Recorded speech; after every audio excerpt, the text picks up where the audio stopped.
Nous allons prier, nous allons glorifier notre Seigneur Jésus-Christ. Nous allons glorifier notre Seigneur, nous allons glorifier le Dieu créateur du ciel et de la terre. Nous allons lui dire merci. Merci encore de nous avoir créés à ton image et à ta ressemblance. Merci de m'avoir choisi, Seigneur. Merci de m'avoir appelé. Merci pour ce souffle de vie. Merci pour une nation que tu avais choisie pour moi. Merci pour cette vie que tu as choisie pour moi.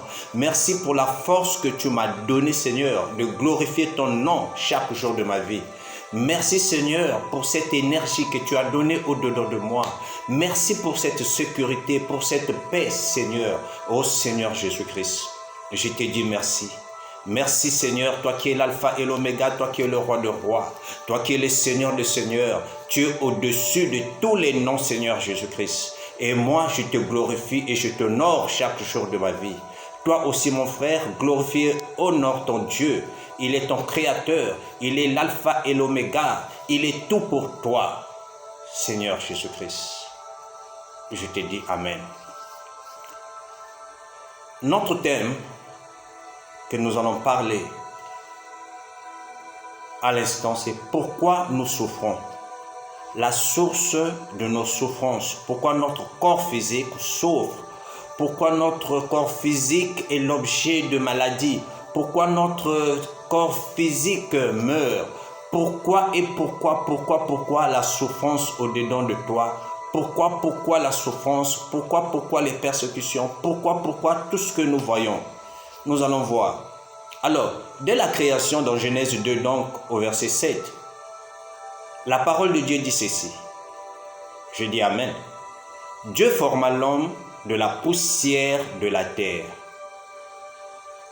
et souffla un souffle de vie dans ses narines et l'homme devient un être vivant. Donc Dieu forma l'homme de la poussière et souffla un souffle de vie dans ses narines et l'homme devient un être vivant. Alors, nous voyons donc la formation de l'homme. Nous voyons plutôt la formation de l'homme. Dieu forma l'homme à partir de la poussière, donc à partir de la terre. Mais pas seulement de la terre mélangée avec de l'eau, avec un liquide, donc de l'eau. Donc la boue, comme nous pouvons le comprendre dans Job 33 au verset 6, Job dit « J'ai été formé de la boue. J'ai été formé de la boue. » Et nous comprenons tous que lorsque Genèse 2,7 parle de la poussière, mais cette poussière qui est la terre a été mélangée avec de l'eau pour former l'homme. Parce qu'avec la terre seulement, avec de la poussière, Dieu n'allait pas dessiner, si c'est le mot que je mets entre guillemets, dessiner l'homme. Donc façonner l'homme, Dieu a façonné l'homme à partir de la boue. Vous voyez, lorsque vous mélangez de la terre avec la boue, et vous avez une pâte. Et à partir de cette pâte, Dieu a formé l'homme. Et lorsque Dieu forma l'homme, l'homme ne respirait pas, l'homme n'avait pas de souffle de vie, l'homme ne parlait pas, l'homme ne voyait pas.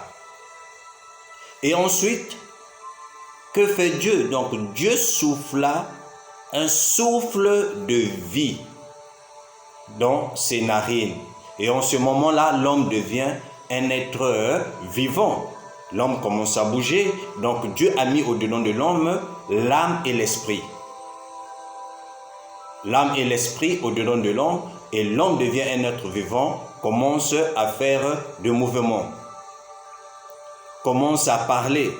Et sur la terre et la boue, nous pouvons encore comprendre ça plus clair dans Jean 9, de 6 à 7. Jean 9, de 6 à 7, devant cet aveugle, ce frère né aveugle, qu'est-ce que Jésus a fait pour donner la vie à cet aveugle? Il cracha à terre, il fit la boue, puis il appliqua et lui dit, va et lave-toi. Alors vous voyez, donc dans Jean 9, 6, le miracle de Jésus, qui a guéri cet aveugle à partir de la boue. Ça nous parle de la formation de l'homme, puisque cet homme-là était né aveugle de naissance, donc ne pouvait pas voir, ne pouvant rien faire. Il était un homme mort. Vous savez bien que la vue, c'est la vie. Et la vie, c'est la parole de Dieu. Et la parole de Dieu, c'est Dieu. Donc, celui qui ne voit pas, un aveugle n'a pas de vie. Un aveugle ne peut rien faire. C'est une personne morte. Alors, Dieu nous a montré, je ne vais pas aller trop dans ce domaine-là pour comprendre que Jésus-Christ est Dieu ici par rapport à la création, puisqu'il a refait la même chose dans Jean 9, mais je vais vous montrer à partir de Jean 9, 6, que Dieu a formé l'homme à partir de la boue. Pas seulement la poussière, mais à partir de la boue, c'est-à-dire la terre mélangée avec de l'eau. Alors, d'où vient donc cette souffrance maintenant? Après la création, nous savons que lorsque Dieu a créé Adam et Ève, ils étaient heureux, ils avaient tout le bonheur, il n'y avait pas de douleurs, il n'y avait pas de souffrances, il n'y avait pas de maladies, il n'y avait pas de pleurs, il n'y avait pas de cris, il n'y avait pas de gémissements. Ils étaient heureux dans le jardin d'Éden. C'est après avoir péché, lorsque Ève est tombée, Ève a mangé le fruit défendu par Dieu, a donné à son mari, et le péché est rentré là. Alors, c'est là où Dieu commence à maudire.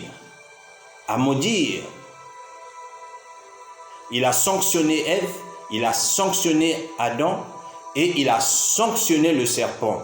Alors, nous allons lire dans Genèse 3,14. Genèse 3,14. Qu'est-ce que Dieu dit au serpent, donc au diable, à Satan? Il lui dit quoi? Tu mangeras de la poussière toute ta vie. Alors ici, dans Genèse 3,14, Dieu dit à Satan, au serpent donc, tu mangeras de la poussière toute ta vie. Alors vous allez comprendre que ici Dieu parle de la poussière. Cette poussière-là, c'est avec cette poussière que Dieu a créé l'homme. C'est avec cette poussière, donc cette boue-là, que Jésus-Christ a donné la vue à cet aveugle. Donc ici, la poussière que Jésus-Christ donne comme malédiction, comme la nourriture à Satan, c'est notre corps physique.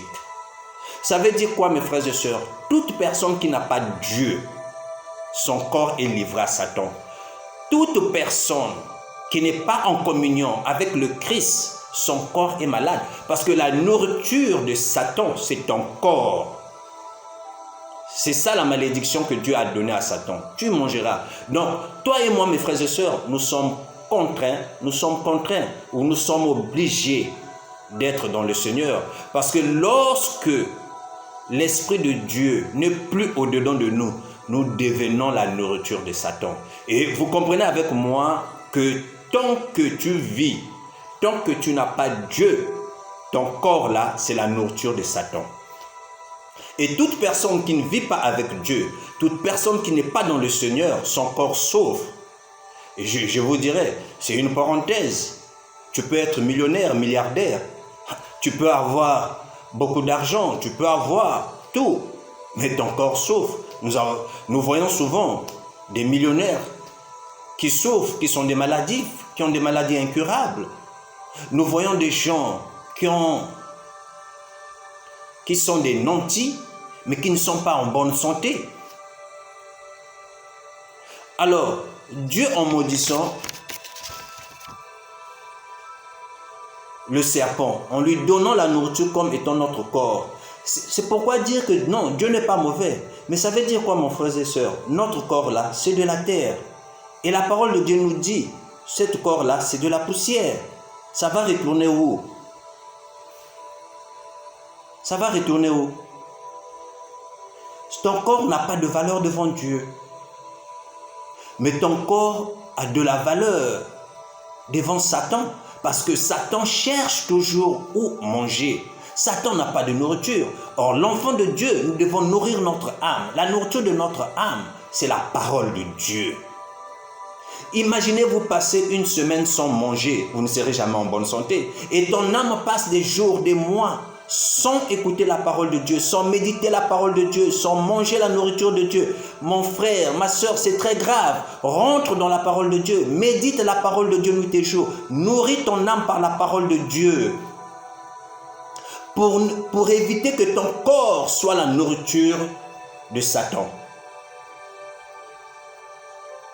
Souviens-toi, lorsque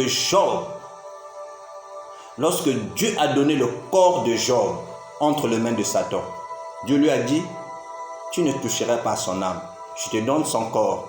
Parce que Dieu sait, lui, qui est l'alpha et l'oméga, il sait qu'il avait donné comme nourriture à Satan le corps de l'homme.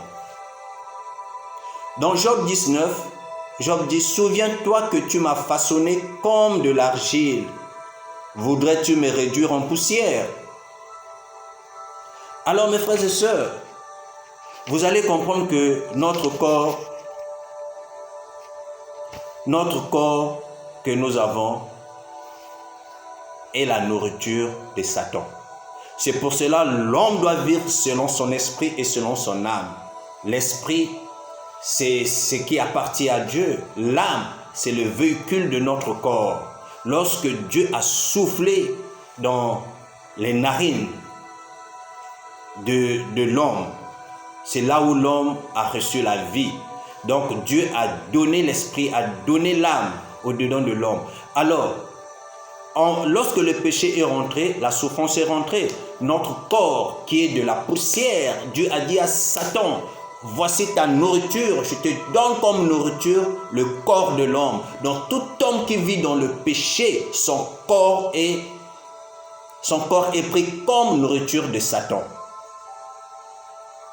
Alors mes frères et sœurs, voilà pourquoi nous souffrons. Je vais te dire mon frère, ma soeur, ce soir, nourris-toi de la parole de Dieu. Nourris-toi de la parole de Dieu. Nourris-toi pour que ton corps ne soit pas la nourriture de Satan. La malédiction est là dans Genèse 3, 14. Dieu a dit à Satan, ta nourriture, tu mangeras toute ta vie, la poussière, qui est donc le corps de l'homme. Dis avec moi, Amen. Seigneur, nous te remercions, Seigneur, pour cette édification ce soir ou ce matin, Seigneur, au milieu de nous. Toi qui m'écoutes, dis Amen.